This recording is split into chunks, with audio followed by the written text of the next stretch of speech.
Kinal, Lucero, and Oftana on the floor now for them. And EAC back to their zone defense. Puno sending it out. Tagle from the left wing. He drops it in. Yeah, this pass is deflected and picked off. Payosing. Tagle sending it out. Royo will wait. Solid minute so far for AJ Royo. Flip pass. Tagle drops it in. His second one. Here in the first frame, and San Beda with their largest lead. Beda and the Red Lions are rolling right now here in the first quarter. This is their fourth triple already.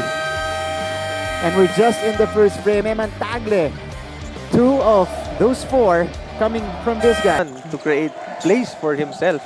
And yun yung difference nila ni Ochavo. Si Ochavo naman, siya yung player na isi-set up yung mga teammates. Although this game, medyo aggressive siya sa umpisa pa lang. That's right. And speaking of aggressiveness, Tagle showing us that he can also score 2 points. 8 points na in total para kay Na Tagle. hindi lang siya pang 3 points. Meron din akong layup. And again, part ng pagiging open ng mga layup na ganyan is yung presence ni Bismarck sa loob na wala sila during the first game. That's right. JC Bonzalida coming in for the Red Lions as we take a look at this attack from Eman Tagle, floating it off the glass. Bago yun. Sa leader ng team na inaasahan nila sa opensa pero pumipressure sa depensa at humahasel.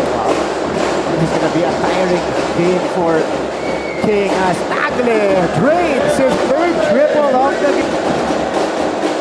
Toromal swing to Oftana. Off the back iron. Puno skies for the board. Grabe yun. Nakita mo yung talon ni Celso tsaka ni Bakot. Ang taas na eh. Pero may isang kamay na lumagpas. Tagle sends it out. Spray. Kalimag. Nothing there. Andrada gets it back. Tagle. This time it's his turn. Ready is still hot from the out. Hindi ka naman pwedeng mag-switch lang dyan. Yeah. Dahil pag nakita nila yung mismatch, hinahanap talaga nila. Tapos, putting the foot on the gas pedal until the very end of this one. They'll be in a good position. Oh, wow! With the navigation right there.